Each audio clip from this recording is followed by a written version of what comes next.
I get so many questions from retailers about, should I work with influencers? What's it like to work with influencers? Why don't influencers support small businesses like mine? Well, today we're going to answer so many of those questions because one of my favorite influencers and also one of my favorite boutique owners is going to join us. My friend Jordan from Flourish and Frills is just a light. I love following her online, but even more in the last year, getting to meet her through our mastermind program and see her business from the inside out and what she's been able to build for her boutique related to her personal brand has been really incredible. She's so smart when it comes to content and absolutely knows her customer. So today in our conversation, we're getting into the nitty-gritty about what it takes to learn from influencers as a retailer, when or maybe when not to work with influencers, but how you can take so many of the strategies and tactics that influencers are using to work for them and put it into use in your own business.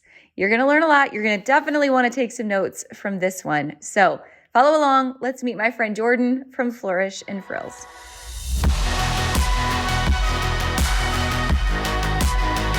Business can be a lonely game, but it doesn't have to be. Welcome to Boutique Chat, where we explore community over competition and how to scale your company with the balance and the happiness that we all seek. We'll hear from product-based businesses of all types, retailers, e-commerce and wholesale brands, along with industry experts shaping the future of our industry. I'm your host, Ashley Alderson from the Boutique Hub, and I can't wait to chat. Hey guys, welcome back to the podcast this week. First questions first. This is the thing everybody asks when they get to know you, is how to pronounce your name. Story of my life. I'm like Jordan with a G. It's just my tagline, I feel like. Even in my podcast, I'm like, I'm Jordan with a G. I always tell people, I'm like, my mom was on drugs when she had me. I mean, she was, but she's a huge George Strait fan. She wanted me to be different. And so, yeah, just Jordan. Is that it? Is it George Strait? And that's how you got Jordan with a G? That's what she says. My dad wanted to name me Jordan. She didn't. She's like, if I'm naming her this, she's going to be different. And she loves George Strait. So here we are. That makes so much sense now. I feel so much. I'm so enlightened. We could end the podcast right now. We're done. Now you know. Oh my gosh. Well, I'm so pumped that you're here. You are just such a light. And I think your brand is such a light. I think following you is such a light. And just, it's been so fun to get to know you in the last year through Mastermind and just see your journey unfold. So we have lots to dig into today. I cannot wait to talk about all the nitty-gritty details of what you're doing and how you've done it. Before we get there, take me back. How did you start your online presence? We'll start there before you got into the boutique world. Yeah, so college, I actually started, it was like right when blogging was taking off. I'm going to like date myself now, but it was 10 years ago.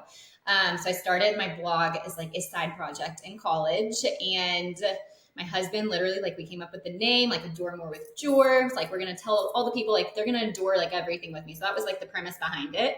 I've always loved clothes. So that was like back in the day, like sharing my OOTDs, was like taking like the pictures from above with the camera, like terrible. The one that was like down facing, you like had the camera up here, like down, and you had your watch right here, and you like took it down. Yes, I totally get it. And so that's like when I started, was 10 years ago, and it's come a long way. Obviously, looking back, I'm like, man, I wish I would have been more consistent with it back in the day. I was consistent, but not to what I should have been. But I was more focused on like my career and like what I was going to do post college, because I wasn't viewing like blogging as a career. Yeah. So yeah, post college, graduated. I studied radio, broadcast. That was like my emphasis in school, and thought I wanted to work in like journalism, some sort, reporting. Wasn't for me. Worked for iHeartRadio post college, got my feet wet, and looking back, I'm like, man, the Lord really orchestrated like every job I had post college to where I am right now, and everything had a purpose and a reason. So it was blogging, working in corporate America. I started my boutique, which I really hate to say I hate the word boutique, but I'm like, I want to be a brand. Like that has been my vision for Flourish since I started. And so started that August 2020. So I was doing corporate America. I was actually working in influencer sales. That's a whole other topic, but was doing that, was running my blog and doing campaigns and everything. And then I had started Flourish and Frills August 2020. Fast forward to October 2020, I get laid off out of nowhere during the middle of COVID. Being the Enneagram 3 that I am and like finding so much of my worth in my work. You get Mm-hmm. that, Ashley. I know you I do. got it. Um, it was a stab to my heart and ego, and my world felt like it was upside down, honestly. So Yeah. I sat in the pity party stage for like a week or so. I was like sad, depressed, Yeah. whatever, trying to figure out what I was going to do. And then me and my husband were like, wait a second, like, if you really want to pursue both of your passions and make those full time, then like, let's give it 6 months and see what happens. And so we gave it 6 months, and that was 4 years ago, and I haven't looked back since. So it was like Okay. the biggest blessing in disguise. Like I could just see the Lord working right then in that moment. So yeah, here we are today. Isn't it funny how much emphasis we put on planning the future and just like all the details of where we want to go, exactly when we want to get there, and all the things. But when you look back at like the messy middle and all the things that we've walked through and you connect the dots, you're like, wow, this is really like the Lord's perfection bringing me to this point. Yep. And it wasn't exactly how I planned it. So then why am I putting so much emphasis on this perfect future and everything going just as I planned? Like, why all the anxiety Right. when I And could that's what I just have to really let it remind go? myself of now. I'm like, okay, you saw him work back then, Yeah. and it was messy. And so I try to bring myself back to earth, down to earth, and not thinking about the future so much today. But that's like easier said than done, as we know. Yeah, it is. Yeah. Good. Okay. Before we get into the boutique thing, so take me Mhm. back because the influencer world, I feel like a lot of people in the boutique world Yeah. don't know a lot about the influencer world. They want to, but A lot of they're people still still kind of, don't. My parents are like, "What do you do for like you take pictures for a living?"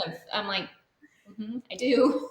It yeah. pays my Well, I bills. mean, you've been big in the influencer world in my book. So tell me like tell me the day in the life of a Okay, common influencer so in the world. let's just take boutique out of it, I guess, and Yeah. just like talk about influencer stuff. Yeah. So campaigns, I'm really like relationship focused, and I think that's where working in sales, like I got my feet wet with that and realizing how important relationships were. And so Yeah. I have relation. Let's like take Mark Fisher for an instance, because I've worked with Mark Fisher for years at this point.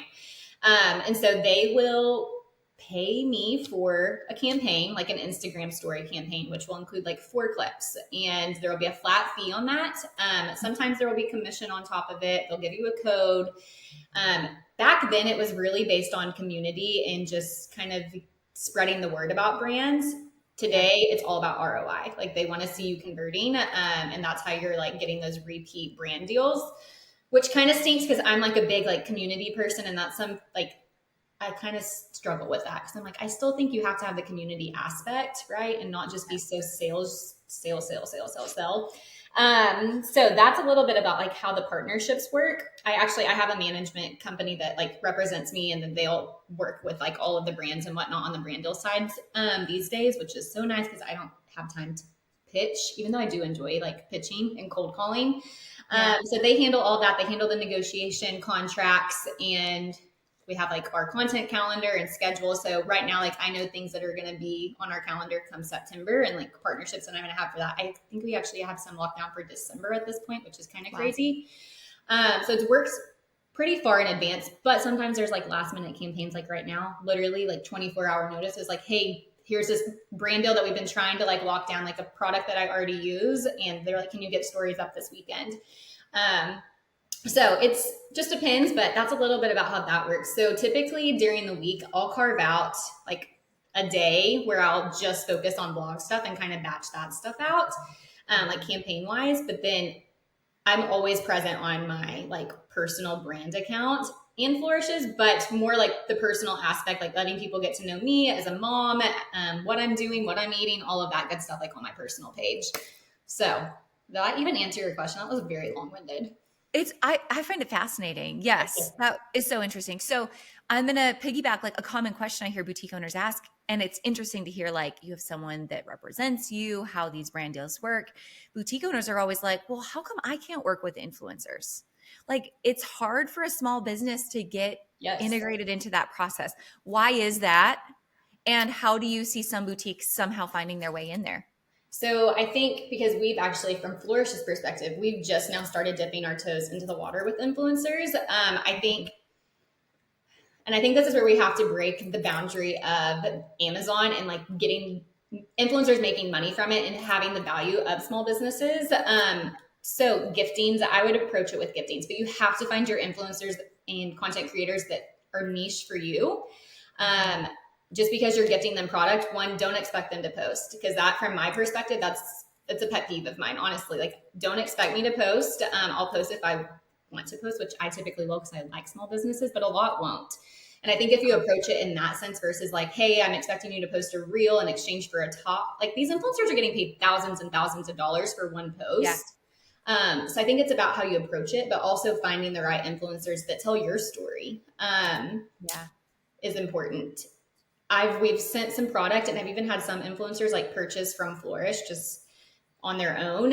And it's interesting seeing ones that convert and ones that don't, which is like a very interesting perspective from my like influencer side of things, just like seeing like whose discount codes are working and whatnot. But I think from the boutique side, you just got to find your people and approach it with just like, hey, I love what you're doing. I think you'd be a great fit. Can I gift you some product? No pressure on posting anything. And probably chances are they will post it if you approach it in that way and want to like receive the product. So like serving before you sell. Exactly. Essentially. And making sure, I love what you said about like making sure it's the right fit, because you have to do your homework to know it's the right person and they're going to be a match for you, all the things. And I would say avoid the influencer that if they drink Coke on a regular basis and then all of a sudden you see them posting about Pepsi, right, they're probably not going to convert, right? Like that's kind of a false, like I'm just here for the product. Do your homework. Obviously, Instagram is like so like it's a revolving door right now. Like we're trying to figure out literally on a weekly basis, like me and my team, like, okay, like it's a different conversation every week. Like, how are we going to pivot? Because you think something's working and then it like doesn't. But do your homework diving into their comments, their likes, their engagement. Like see if their views on a reel make sense for how many followers they have. Because typically I can point out bot accounts left and right all day long, like if it doesn't make sense. So just do your homework too. Yeah. What does the business side of influencing typically look like? Oh goodness. It's the part I don't enjoy, just like in the boutique side of things. The numbers. I'm like, can I just create content all day long and live my life on camera? Yeah. But I mean, negotiating contracts. So there's a ton of contracts. Today's world, like we can't make sure that we have to make sure we're not overlapping like brand deals. So like if I'm posting someone on Monday, there typically has to be like a 72-hour like window in between the next brand deal.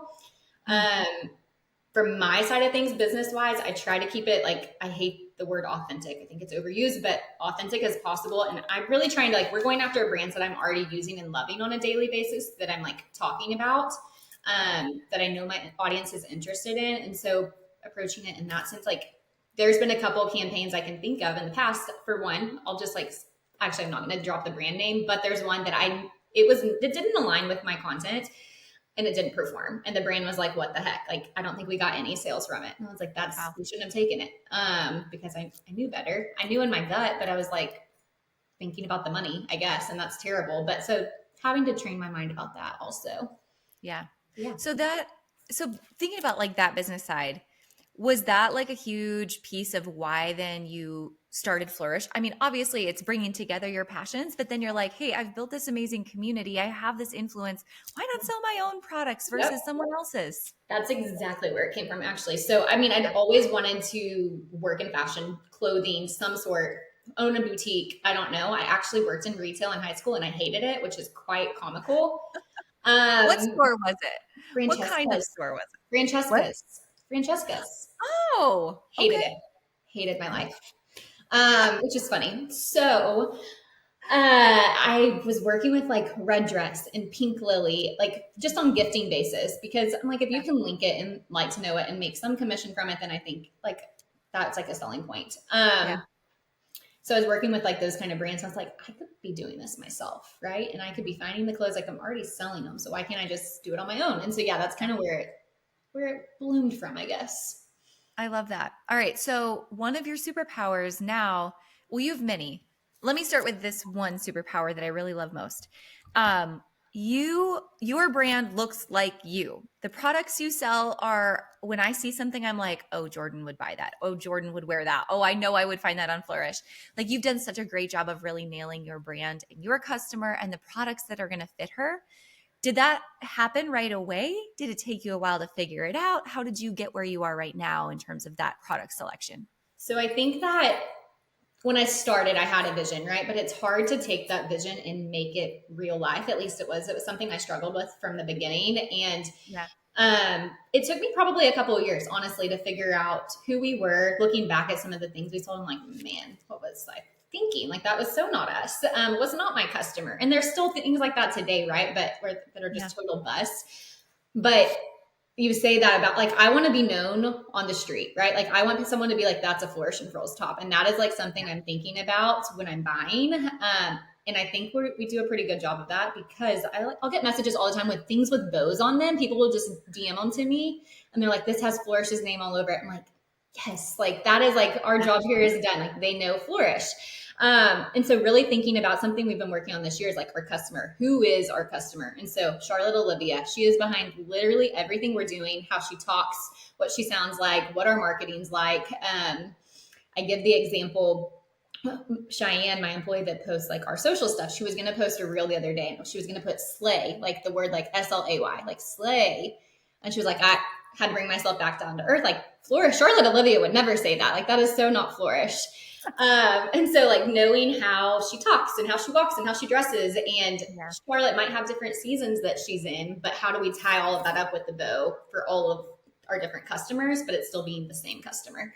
So it's taken me a bit, but I like when I approach market and like buying, I have like my certain vendors I'm buying from. I try to not, this is silly, but I try not to buy on the inside tips like at market. I try to go on the outside because I don't want to be selling what everyone else is selling. And we're in this era right now that the bows are so trendy. I'm like, we did bows way before bows were cool. And so we did, honestly. Yeah, I know. So I'm like, what's going to be the next bow? Like, how do I find it? But that's like I kind of wore my bow focus. earrings for you today. Look at this. No, you're Like, not. I am. I wore bow earrings just for you today. I'm so happy. That makes me so happy. See, you thought about Flourish with bows. I did. So, yeah. Well, you nailed. So the idea of building a brand where you're like, I don't want to be a boutique. I want to be a brand. Right. That's oozing out of everything that you just said. You know your customer. She has a name. She has a personality. People can see something and immediately think of you. Like that's what it means to build a brand in the boutique space. Right. Well done. Thank you. So someone else that I feel like has really built a brand that is, I know, a good friend of yours, but has a completely different customer. Actually, I'm not sure this customer could get any more opposite Total opposites than your customer is our friend Gretchen. Yeah. So, and you guys have both been a part of our mastermind. Tell me about your friendship with Gretchen because that's her superpower as well. Gretchen's like, when we walked in a room, I would have never pinpointed Gretchen to be, I was like, she's going to be my best friend. And we are the most opposite people. And we live 20 minutes down the road and we haven't gotten together yet. But she's a cheerleader. I can commend her. Honestly, I can text her now anytime and she'll help me. But just like be a cheerleader. Even if I'm like having a down day, she'll cheer you up. And it's really helped with my mindset, honestly. This isn't even answering your question. She's just like a solid person, solid person, good people. But her brand, I'm like, she would never buy something with a bow on it, probably. And she would never sell something with a bow on it. And I would never sell probably turquoise jewelry.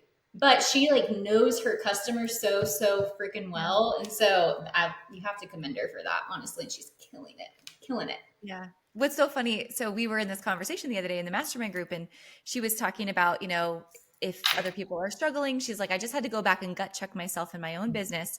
And she said, honestly, my customer needs my business. My customer needs Rolling Ranch. And when I think about your brand, like it's become the same thing. Like your customer needs Flourish. That's become a part of who they are in their daily life as well. It's here. It's time. Are you ready to start planning 2025?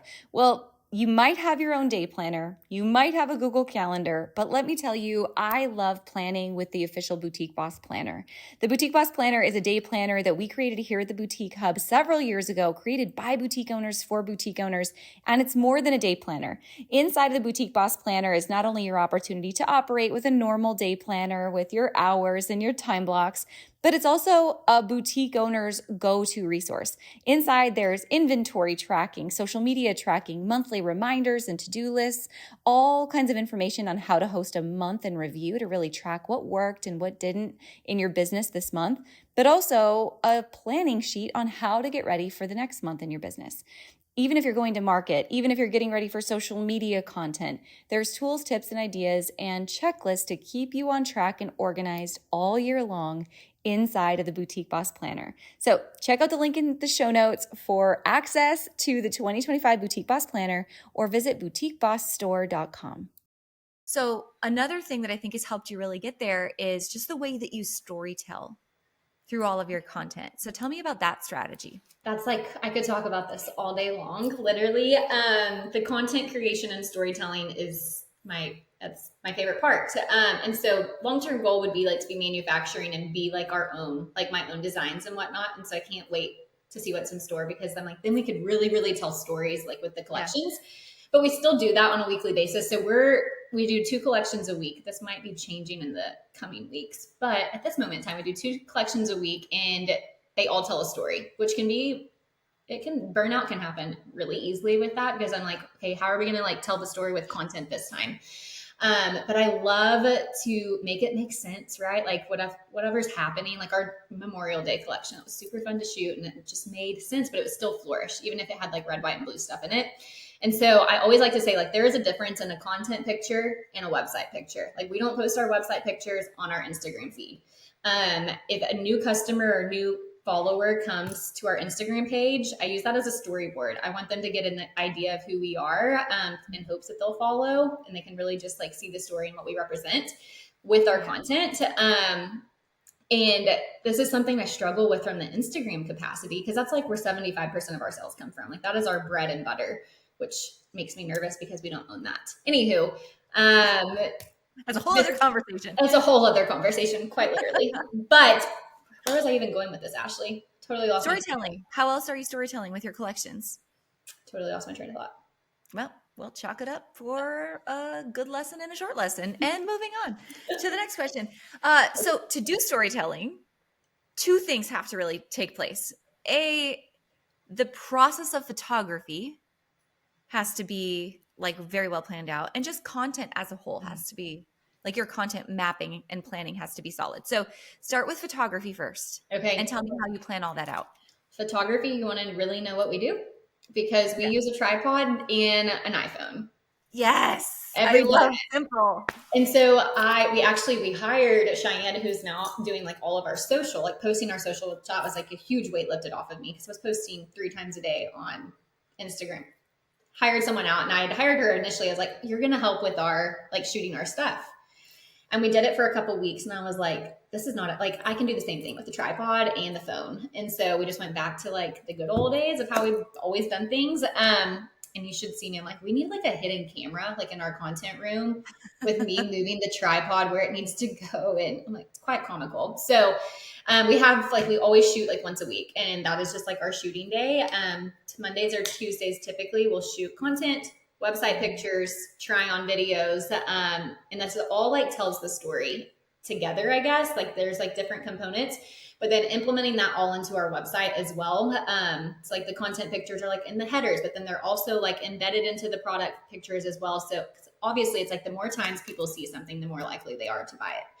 And so that is kind of the process behind it. And I don't want someone just to like visit our Instagram page and it just be like mirror pictures or pictures like on a white background. Like, I want it to tell a story and just be us and be more interactive, I guess. Do you have multiple different backgrounds? And then how do you merchandise those? So no, it's like we have a white room that is just white, and my thing is like vintagey furniture that like is part of like our sets and stuff. And so I'm always on Facebook Marketplace, like trying to find something that is just like Flourish and Frills. And merchandising is, I feel like that's something I could be better at, honestly, truly. I think that might be because I'm so like get into like, okay, let's see how fast we can get this done. Honestly, like taking pictures. And I wish I need to be better at like merchandising, telling the story, showing how you can wear it multiple ways. And we do that sometimes if something doesn't sell and like we're relaunching it, like we'll reintroduce it and give it a different look. But it's something I need to be better at. I love that. I mean, that's helpful. I love the honesty, but truthfully, just to hear you talk about the process of this is how we shoot, this is how we plan the story, these are the collections. I just want to pause because I can't overemphasize how important that is for everybody who's listening. If you want to have an online business, this has to be a very central and essential part of your business. You can't just snap something and go, oh, I'm going to put this on Instagram today. Oh, I'm just going to take this mirror selfie today and hope that it works out. It has to be a mapped out process. And I think that's something like we like within our content like schedule for the week. Like we are posting 3 times a day on our feed, which can be excessive. Like I would never do that from an influencer perspective. Like that's a lot. But again, like valuing that as like it's a storyboard, right? So even if the post doesn't perform that well, it's like someone is seeing it on our board. And mapping out like engaging content.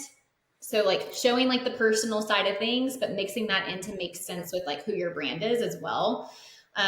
Like the example I'll give of that is like we did like a country concert collection, and we got like put ourselves out there and did like the carpool karaoke. So we had like music playing and then it would stop and we would finish the lyrics. And that was like, those reels did really, really well. So figuring out how to intertwine the engaging stuff, but then like going live and not being salesy when we go live and just like having the girl chat.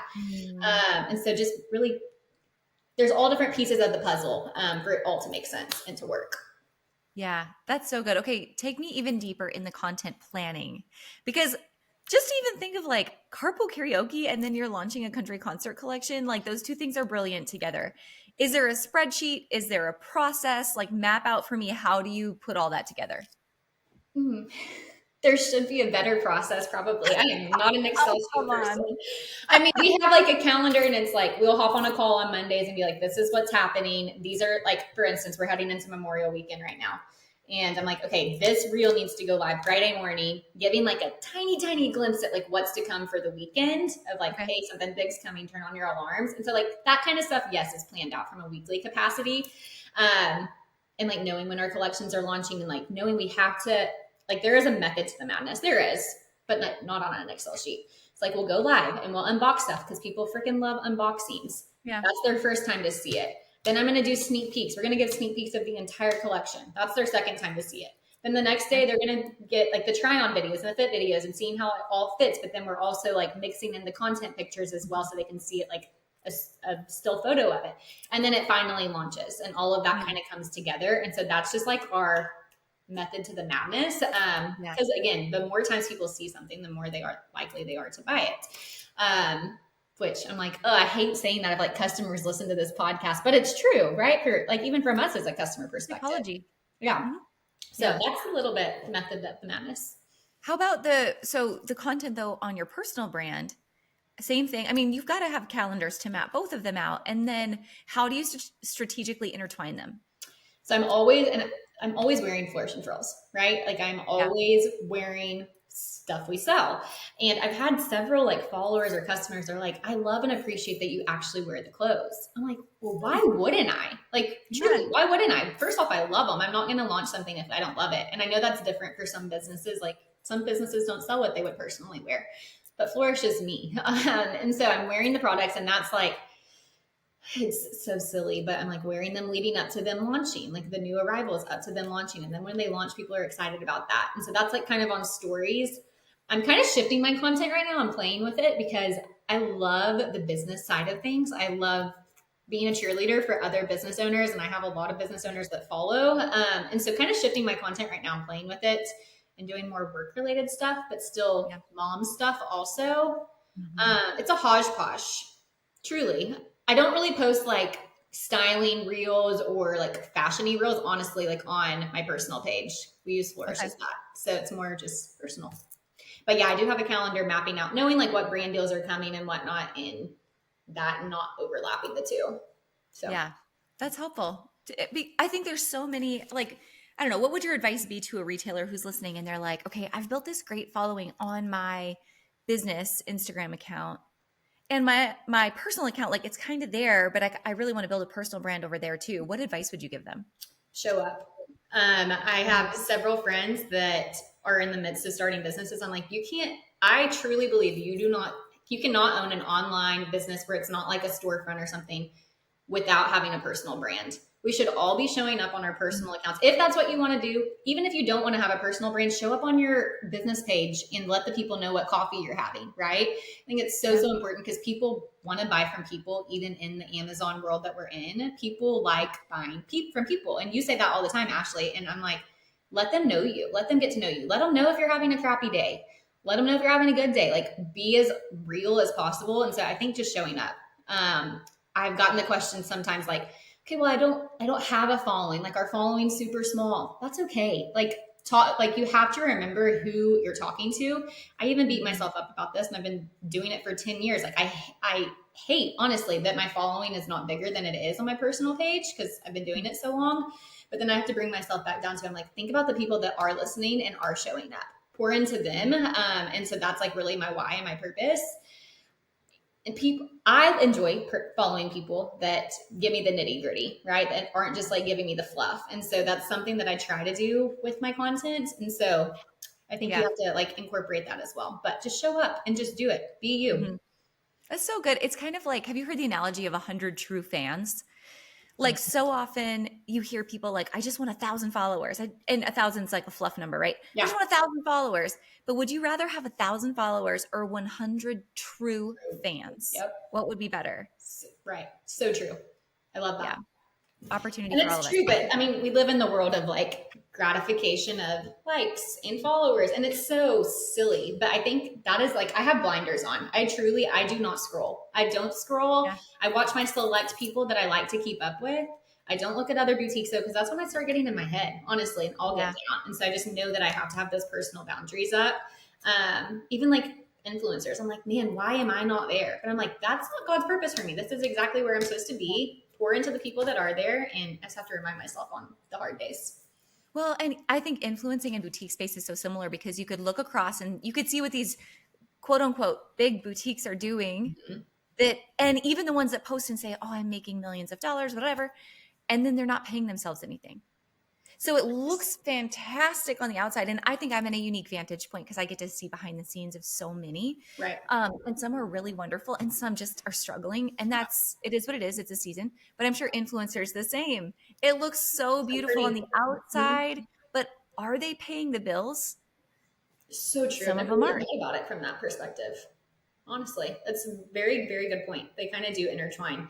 And I think from a business perspective, like people think they get into either influencing. I mean, I've had countless friends since I started Flourish and influencing that will start an influencer account or will start a boutique because they think it's a get rich quick kind of thing. Yeah. Like you have to be passionate about this if this is what you're wanting to do, because there are hard days and there are hard seasons in both capacities. Yeah. And it's like from an influencer perspective, you have to be willing to take those, I guess, I wouldn't call it a brand deal if there's not money behind it, but you have to be willing to work for free, right? Before you're going to be starting. Same thing with boutique. You have to be willing to like work for free for a small second, but even if you're paying your car payment, that's like what I did starting out, like just paid my car payment from Flourish, right? At least it was something. I don't know. I think that's any business. I worked for free for a long time at the boutique hub, just pouring into people and building a community around this idea. Thriving. What? I said, now look at you thriving, killing it, literally.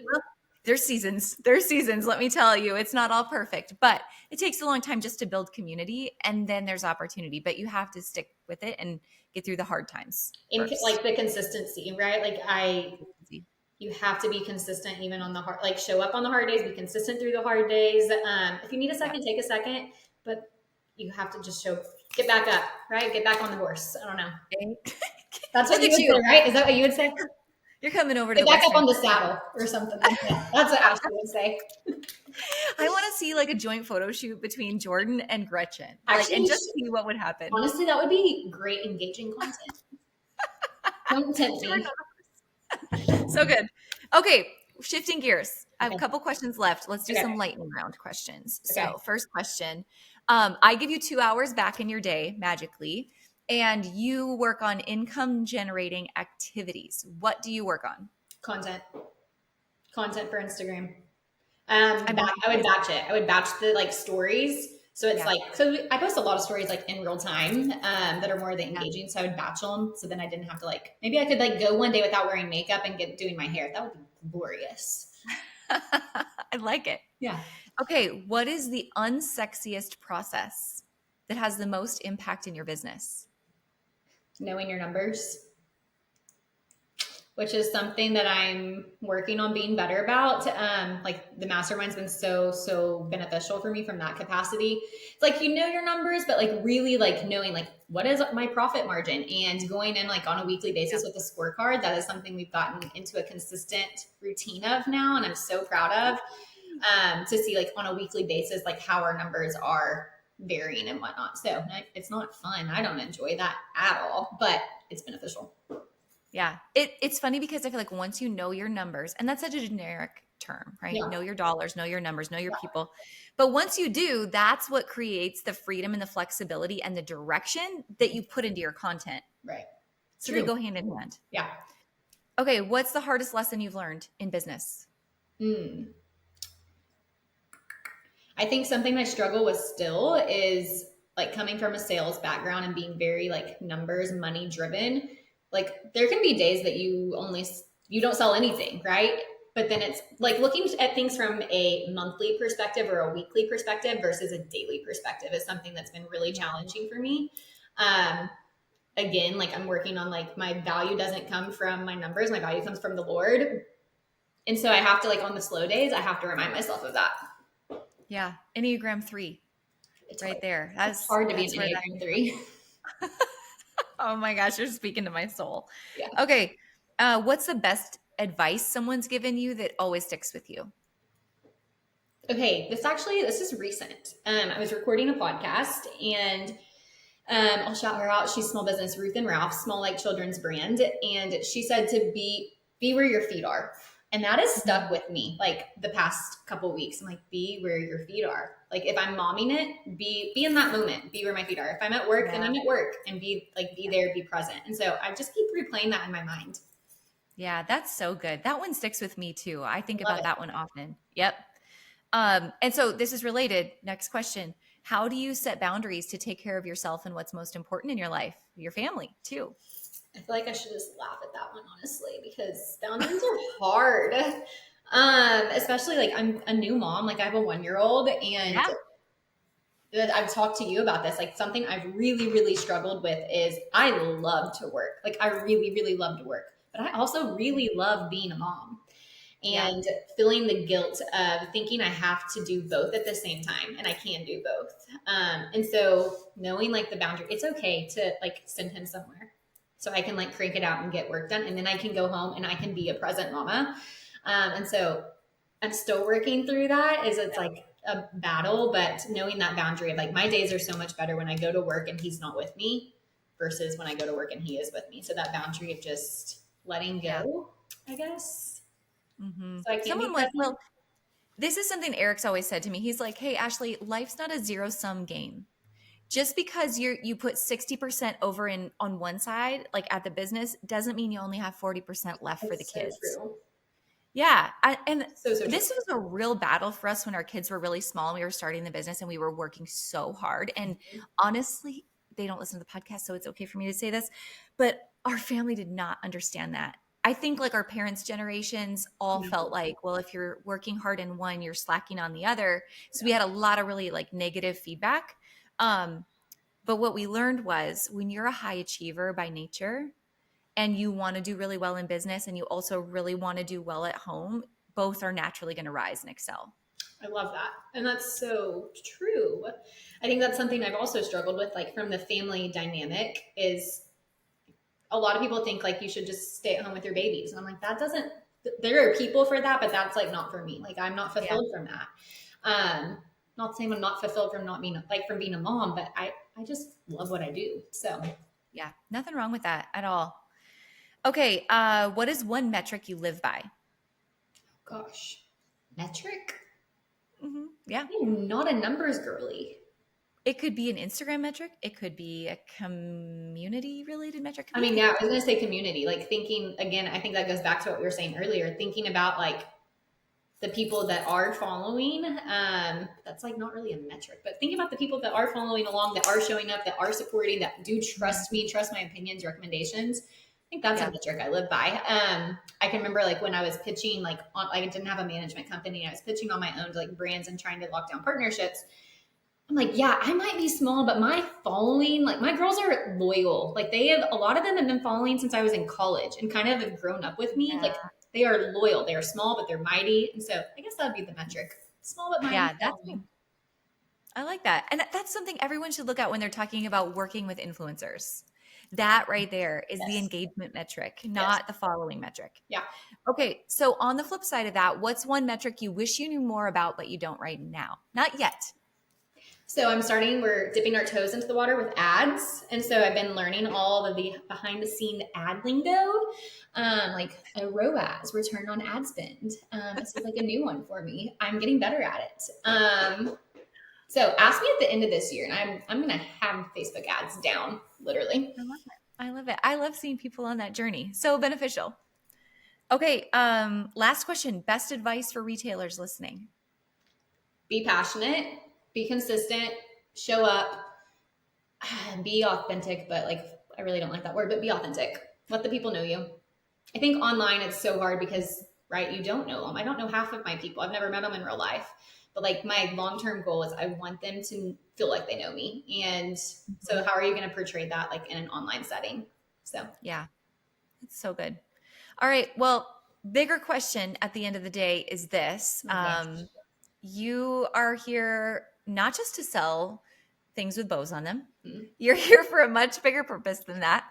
So when you fast forward and you look at your life, let's say it's 30 years from now, and you're sitting on the front porch with your family, with your grandbabies, with your friends, and you're reflecting on all this and the amazing journey that you've had and the businesses you've built, all the things, what's the thing that you want them to remember the most about you? So this has been something I've been like processing. I've been thinking about life in a different capacity now that I'm a mom. And asked me a year ago, I would have said hard work. Like I put so much value on hard work. Now I don't want to be known for that. I want to be known for, or like for them to remember me by like the impact I had on others, on the impact I had on people I didn't know. And yeah, impact I would think would be my answer. I love it. So good. Jordan, you are such a light. Thanks so much for being here today. This was way too fun. I felt like I was just sitting with a girlfriend on the couch having a glass of wine. So thanks for making this easy. Thanks for the light that you are in our community. And we can't wait to keep following your journey. Hey, thanks for having me.